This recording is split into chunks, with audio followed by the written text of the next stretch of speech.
What's going on, everyone? Welcome back to a new video on the channel. Welcome to the BMW M4. And in today's video, I'm going to go through 5 things that I hate about my BMW M4, or in general, just the F8X platform car.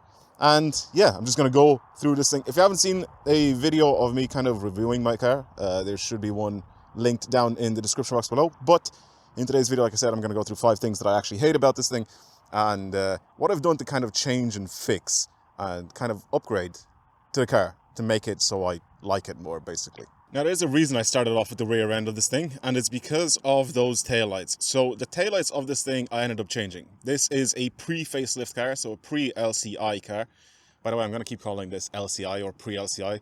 So if you don't know about the BMW lingo, now you know. It's basically facelift or non-facelift. Regardless, I'm going to go over to these taillights that I have on right now. So these ones here are actually, they're still OEM. They're still basically a BMW original part, but these come off of the facelift car or the LCI car. I have basically an image I'll probably show you that will show you pretty much what the pre-LCI taillights look like, but I think they just looked crap. So I had to change them and upgrade them. So these are full LED, everything from the indicator to the little side lights that kind of go across like that, to the brake lights, to the reverse lights, to everything. Full LED. What did I have to do? Basically, they were pretty much plug and play. I had to get rid of a bit of wiring from the boot lid and replace it with a different bit of wiring. So you actually have to buy a wiring loom as well with this thing. And yeah, it's basically plug and play. And then I used an app on my phone to code the indicator, because on the pre-facelift car, indicator part was only this part, whereas on this, it kind of goes into the boot lid and into this bit as well. They just look so much better though, don't they? Much, much better. It just makes the whole rear end of the car look so much more aggressive and much nicer. Now, for the second thing that I hate about this car, here it is. It's in the interior. Well, it's actually just part of the rest of the car, but the interior is where you'll find it. And it's right there. It's that little button that turns on and off the stop start. Why would you put a stop start system in the BMW M models? What is the point? Seriously, what is literally the point in putting a stop start system in those cars? You're not buying the car to be, I mean, I know what it is, I know why they did it, but it's just such a completely pointless thing to add to these BMWs, to the M cars, right? Like, you're not buying these cars to basically be conscious of the environment, or you're not buying these cars to be basically, you know, trying to stop emissions or anything like that. It's an M car. Of course, you are going to be like wanting the car to be running all the time. Plus, if you're not driving a fully hybrid car, it's completely pointless, right? Because it actually does damage over time your starter motor, right? If you were to basically have this on a hybrid car, that doesn't have a starter motor. It's completely different. Whereas in this, the button is super, super annoying. Every single time you get in the car, you have to press it. So what I ended up doing is I coded it out. So again, another piece of coding that I've done to this car to actually improve it and make it better.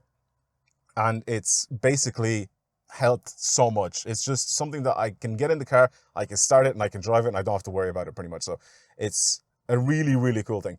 Coded it basically to kind of go from memory. So whatever setting I had on before, that's the setting that it would stay in. And that's pretty much what I did. So instead of the car turning on and then I have to press that button as well as soon as I start the car, I basically just start the car and drive off, and then this will stay off unless I decide to turn it on. And that's pretty much it. It is such a useful thing to do, and it's just such an easy piece of coding as well. You just go and you flick a button, and that's pretty much it. Now, the next thing that I want to talk about is, if you see the little speaker there on the side, it's not actually with the sound system itself, but it's with active sound in this thing. I don't know what it's called, AES, ADS, something like that. Something to do with active sound in this car. Basically, what they decided to do, obviously coming from the V8 BMW, the E90 or E92, whatever generation of cars, where they had the V8, basically what they ended up doing is they got rid of the V8 and they put this inline 6 in it, the S55, and they made it a lot quieter, right? Like, 'cause again, with regulations and stuff like that, EU regulations, of course, they had to make this thing quieter.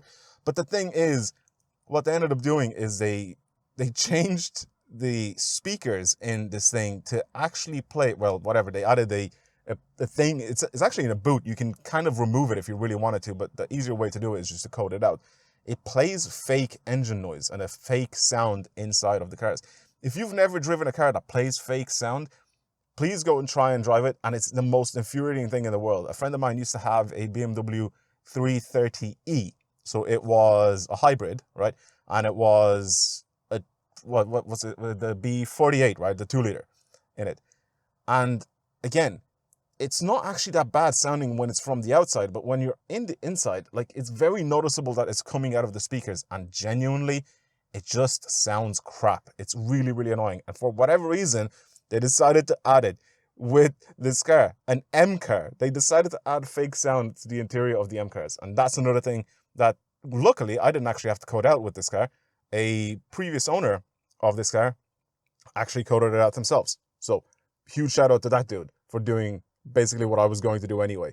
And it's code out the sound. I did drive one of these. I test drove one of these, which didn't have it basically turned off. And yeah, it sucked, really. It's just such a stupid thing to do. I hated it. So genuinely, just, if you end up doing this, just code it out. There's so many different coding things that you can use to code stuff out. And basically you just, go in and you turn it off. That's pretty much it. There's nothing else. Now, the next thing that I kind of really don't like that much is the infotainment system on this thing. It's definitely starting to show its age. There's not really a lot of stuff going on with it. I mean, you still have the normal information and stuff like that on the car itself, but it's definitely starting to show its age. It's not a touchscreen, first of all, which I'm kind of happy about, due to the fact that I know it is going to get really, really smudgy and really, really dirty if it was a touchscreen, but it is starting to show its age. Bluetooth kind of doesn't work sometimes, maybe.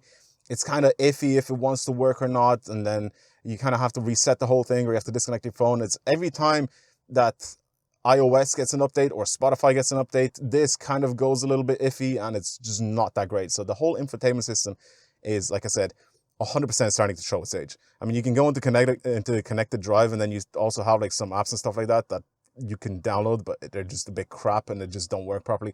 It's just not really that great. The only thing that I really use with this thing anyway is just a Bluetooth system, and that's pretty much it. Like, I turn it on. I kind of use nav sometimes, very, very rarely, but like, basically when I went on holiday and I went on my road trip, I ended up using it. But apart from that, I mean, seriously, there's no point in really using like anything else on this thing. It just doesn't really work that great. Again, it's just starting to show its age. It's old. It's like, was it iDrive 4 or something like that? So it's only like the 4th generation. Again, it's a little old. Of course, you can then now upgrade it. I am very tempted to upgrade this thing, because you can have a whole system behind this thing, and you can turn it into basically to have Apple CarPlay. So you can kind of do that, but I don't know if I really want to do any of that to this car, and I kind of just want to keep it normal. I don't really need it. That's the thing, right? The only thing I'd really use it for is just to play Spotify and have Google Maps, and that's pretty much it. There's nothing really else that's special or crazy about it. Like, again, the infotainment system is just very, very outdated. I don't really mind the dials being analog and stuff like that. I mean, it is definitely showing its age by having them analog, but I also have this like little display that's at the bottom. If you have one of these things, or you know about it, then you know that it has like a little bit of a display there. But I don't really mind the analog dials. I feel like it's just, this car has such a nice mixture of both old and new tech in it, and it's just, again, it has cruise control, it has pretty much anything, dual zone climate control, heated seats.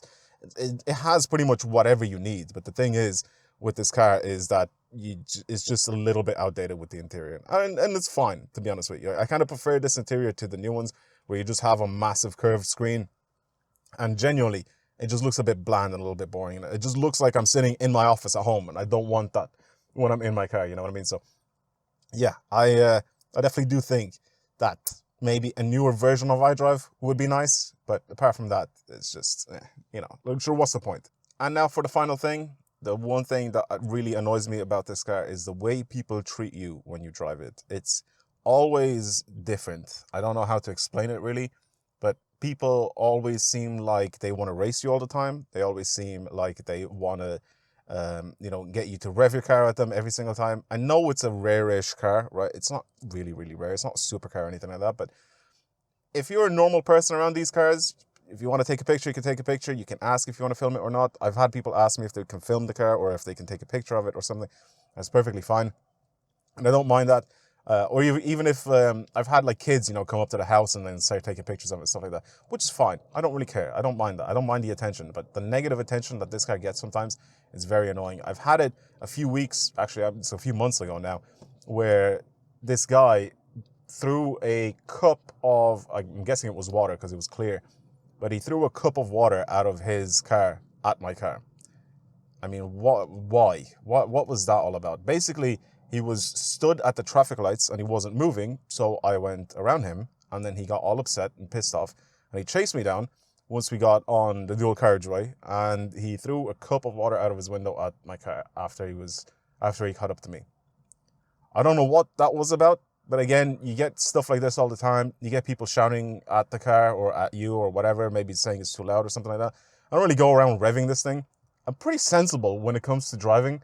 I'm not really like a big dickhead when I'm driving this thing, so I'm fairly sensible when I drive it. I know it's not really like a regular car that you see on the roads, but I mean, it's just the negative attention that you get with it. It's just a bit annoying, and it does get annoying at times, and you will notice it. The positive attention is nice and all that, but the negative attention is just annoying, and it's just either people being, I don't want to say it because I feel like it'll sound really lame, but jealous. It's either people being jealous or people just being annoyed that you have this car and they don't, or I don't know what the deal is, why they decide to react like that. And then again, I don't want to race every single one of you. I don't want to go ahead and set off at the traffic lights and Mach 10. I don't really care. I just want to drive my car. I want to enjoy it. And I don't care about you trying to race me or anything like that. Okay? So it's just that type of attention that I really don't like. And again, it just comes with the car. It's something that I want to mention. I know I'm not here to like, I know people in the comments will be like, well, if you didn't want a rare car, then why would you buy one? You know what I mean? I understand that you get some of that, but it's just a bit annoying. And the majority of the people will end up treating it and treating you in the car just normally, like every other person, or people that like the car, you know, they'll take a picture of it or something, and then that's it. You know, it's just the negative attention is the people that go over the top to be like annoying and stupid is one of the things. And you'll notice that once you start driving like a slightly rarer car or slightly more, I guess, sports car or supercar or whatever, you'll definitely notice it from people. So yeah, well, that's pretty much it. Thank you for watching, everybody. I hope you enjoyed today's video. I'm definitely down to do more videos on this channel. Now the weather's very nice, and that's why I wanted to come out and actually record a video. Also, I don't know if you can see it or not. I don't think you can because I have my beard on. I had wisdom teeth taken out, so somehow, some way, I am recording this video without any pain, which is fine. This part here on my face is still a bit sore, but it's not really too bad. So it's kind of funny that I got my wisdom teeth out and I decided, let's go make a video. I mean, it wasn't yesterday, it was like a week ago, but it's still there. It's still kind of, yeah, a little bit. Yeah, anyway, that's it. Thank you for watching, everyone. I'll see you guys later. Goodbye.